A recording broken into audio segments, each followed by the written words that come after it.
Quand j'ai débattu récemment avec le professeur de Princeton Peter Singer en Australie, il a commencé par nous dire que sa principale objection à la croyance religieuse était que les gens restaient dans la foi dans laquelle ils avaient été élevés. Et bien sûr, j'étais un parfait exemple. Donc, juste pour rétablir l'équilibre, je lui ai demandé publiquement au sujet de ses parents. J'ai dit, Peter, vos parents étaient-ils athées? Et il a dit, oui, ils l'étaient. Alors j'ai dit, vous êtes restés dans la croyance dans laquelle vous avez été élevés alors? Oh, mais il a dit, ce n'est pas une croyance. Oh, j'ai dit, j'avais l'impression que vous y croyiez.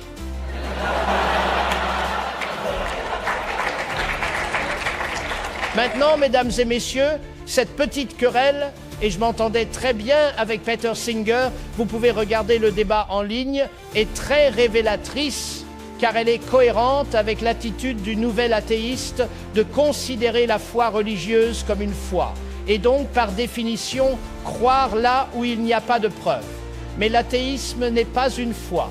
Et bien sûr, tout philosophe pourrait leur montrer à quel point c'est trivial.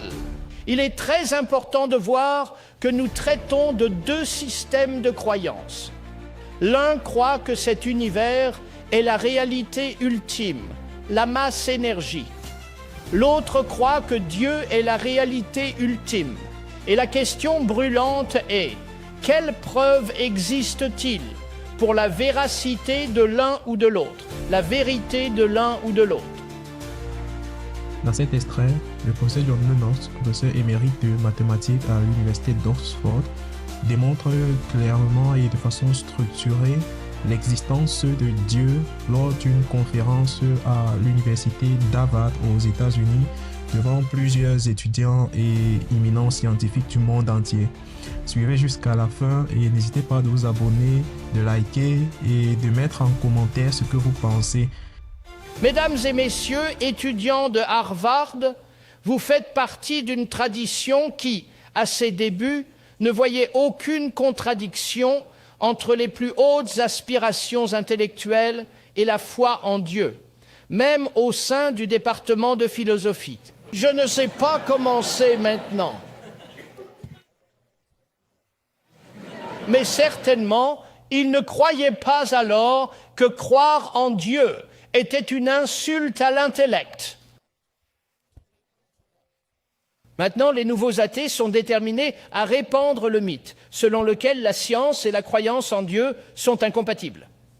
Je dis mythe parce qu'il est très facile de voir. C'est une analyse bien trop simpliste.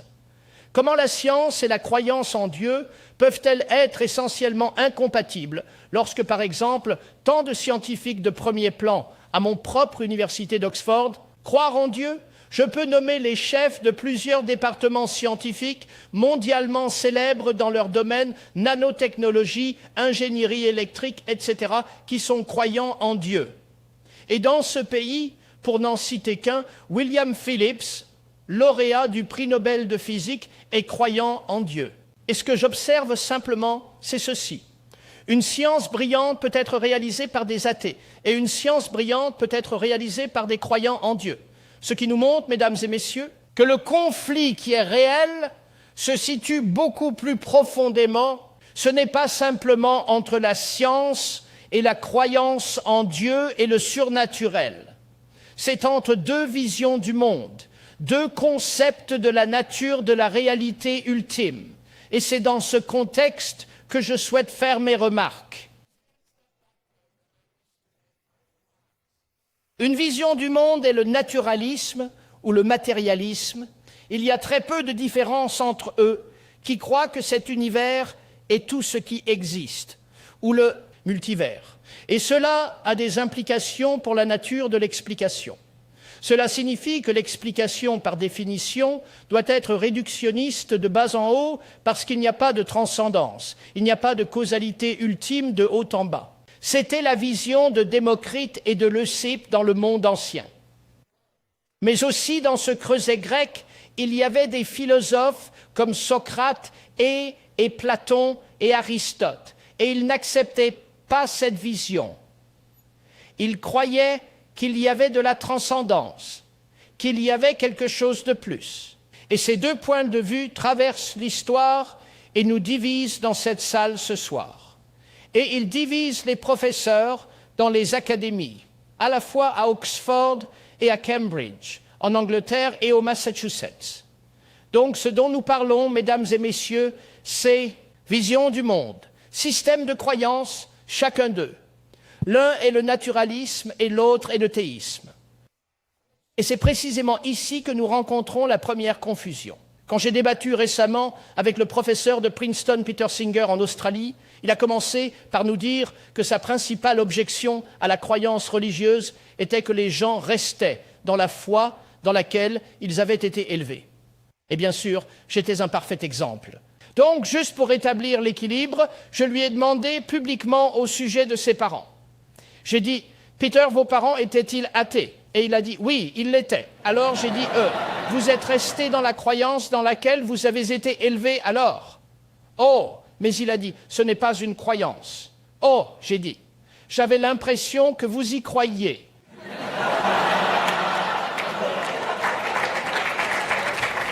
Maintenant, mesdames et messieurs, cette petite querelle, et je m'entendais très bien avec Peter Singer, vous pouvez regarder le débat en ligne, est très révélatrice, car elle est cohérente avec l'attitude du nouvel athéiste de considérer la foi religieuse comme une foi, et donc, par définition, croire là où il n'y a pas de preuve.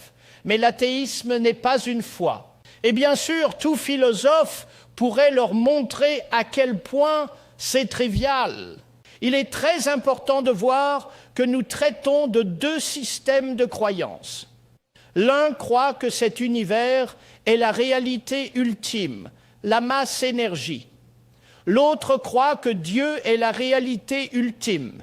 Et la question brûlante est, quelle preuve existe-t-il pour la véracité de l'un ou de l'autre, la vérité de l'un ou de l'autre?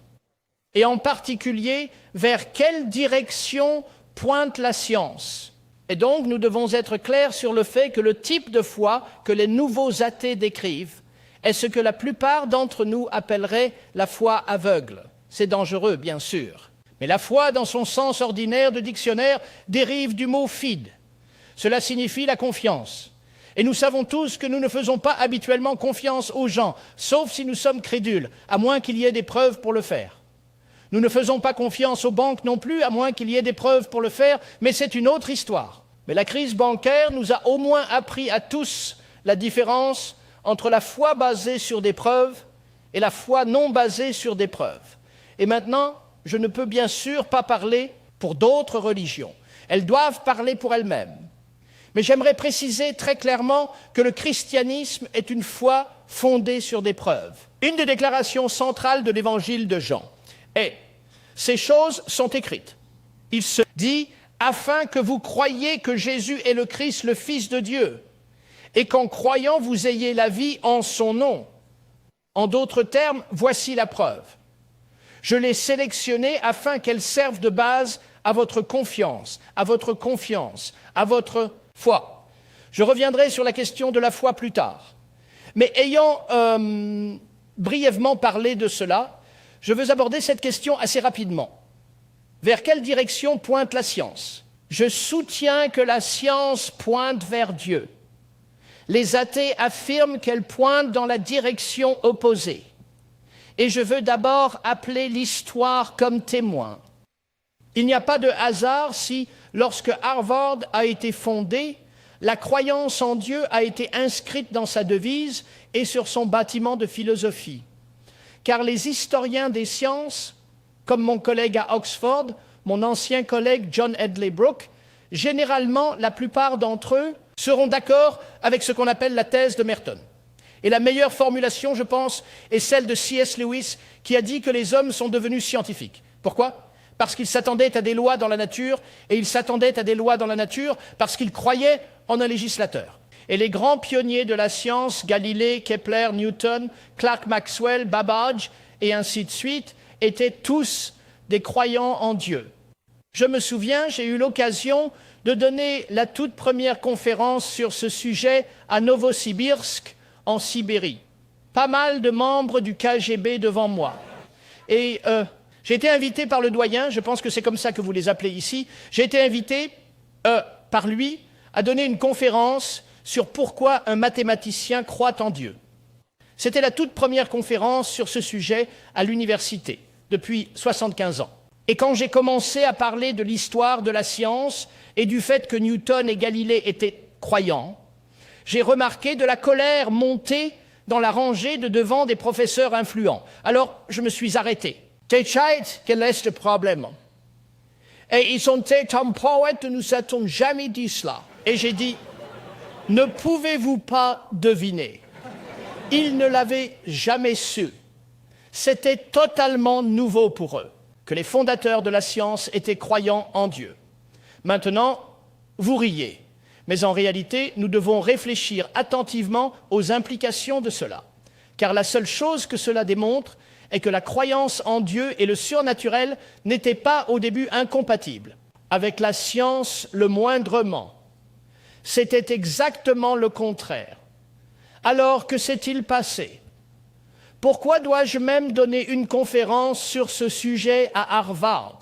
Pourquoi ne croyons-nous pas encore qu'il y a quelque chose de plus que le monde naturel s'il existe une harmonie si profonde entre la science et la croyance en Dieu? Eh bien, tout d'abord, il y a une confusion concernant la portée de la science. Alex Rosenberg, dans son livre « The Atheist's Guide to Reality », dit « L'erreur est de penser qu'il y a plus dans la réalité que les lois de la nature que la science découvre. » Le scientisme, en d'autres termes, est le régissant. A vu l'idée que la science est le seul chemin vers la vérité. Nous entrons maintenant immédiatement dans le domaine de l'épistémologie. Et Bertrand Russell a résumé ce point de vue en disant « Ce que la science ne peut nous dire, l'humanité ne peut le savoir ». Maintenant, Russell était un logicien assez brillant, mais sa logique l'a gravement trahi lorsqu'il a fait cette déclaration. Ce que la science ne peut nous dire, l'humanité ne peut le savoir. Est-ce une déclaration de science? Non. Donc nous ne pouvons pas le savoir. Est-il trop tard pour la logique? Voici ce que nous appelons une déclaration logiquement incohérente. Si c'est vrai, c'est faux. Vous pouvez le résoudre après. Bien plus sensé est la vue du lauréat du prix Nobel, Sir Peter Medawar, qui a dit « Il est si facile de voir les limites de la science. Elle ne peut pas répondre aux questions d'un enfant. D'où est-ce que je viens? Quel est le sens de la vie? Où vais-je? Nous devons aller au-delà de la science. » Donc, premier point majeur, mesdames et messieurs, c'est que la science ne définit pas la limite de la rationalité. La rationalité est plus grande que la science. Einstein, bien sûr, l'a vu clairement. Il a dit que vous pouvez parler des fondements éthiques de la science, mais vous ne pouvez pas parler des fondements scientifiques de l'éthique. Il a vu qu'il y avait un domaine où la science ne pouvait pas aller. Et bien sûr, c'est évident à Harvard, n'est-ce pas? Je crois que vous avez encore quelques facultés des sciences humaines, n'est-ce pas? Parce que si la science était la seule voie vers la vérité, vous devriez les fermer demain. Et je ne pense pas que vous voudriez le faire, et moi non plus. Ce scientisme est extrêmement limité. La deuxième chose est une confusion sur la nature de l'explication. Je parle de Dieu, mesdames et messieurs, mais je voulais être très clair sur ce que j'entends par Dieu. Car il me semble qu'une grande partie de la confusion des athées aujourd'hui vient de leur concept de Dieu, qui n'est pas celui que je partagerai un instant. Leur idée de Dieu est un Dieu des lacunes. Encore une fois, à Novosibirsk, je me souviens avoir été sévèrement attaqué. J'ai tendance à être sévèrement attaqué par un professeur. Il a dit... Il est venu au tableau noir et il a dessiné un éclair et il a dit « C'est absurde ce que nous écoutons ». Vous voyez, les anciens croyaient que les dieux étaient derrière cela. Et puis nous avons fait un peu de physique atmosphérique et nous avons découvert que ce n'étaient pas les dieux, sortis d'espace pour Dieu. Et c'est le concept du Dieu des lacunes. Je ne peux pas l'expliquer, donc c'est Dieu qui l'a fait. Un peu plus de science, un peu moins de place pour Dieu. Maintenant, si vous croyez en un Dieu comme ça, il est clair que vous devez faire un choix entre Dieu et la science. Parce qu'au fur et à mesure que la science progresse, par définition, Dieu diminue. Mais que se passe-t-il si vous ne croyez pas en un Dieu comme ça? Je ne le fais certainement pas. Mon Dieu n'est pas un Dieu des lacunes. Il est le Dieu du spectacle entier. Ainsi, lorsqu'Isaac Newton a découvert sa loi de la gravitation, il n'a pas dit « merveilleux ». J'ai maintenant une loi et une description mathématique de son fonctionnement. Je n'ai pas besoin. Dieu, il n'a pas fait cela. Ce qu'il a fait, c'est écrire le livre le plus brillant de l'histoire de la science, le Principia Mathematica, exprimant l'espoir qu'il persuaderait les penseurs de croire en Dieu. En d'autres termes, plus il comprenait la science, plus il admirait le génie du Dieu qu'il a fait de cette manière, que Dieu n'était pas un Dieu des lacunes. Parce que vous voyez, mesdames et messieurs, Dieu n'est pas le même type d'explication, comme la science l'est. Stephen Hawking, dans un livre récent auquel j'ai répondu dans mon petit livre, Dieu et Stephen Hawking. Tu vois, ça c'était une petite promotion rapide, non? Stephen Hawking dit que nous devons choisir entre Dieu et la gravité. Eh bien, si j'avais une... Vous savez ce qu'est une voiture Ford Galaxy, n'est-ce pas? Ou une automobile. Si j'en avais une ici et que je disais, regardez, je veux vous offrir 2 explications à ce sujet. La première est la loi de la combustion interne et du génie mécanique, une explication de mécanisme. L'autre est Henry Ford. Veuillez choisir. Eh bien, vous diriez, c'est absurde.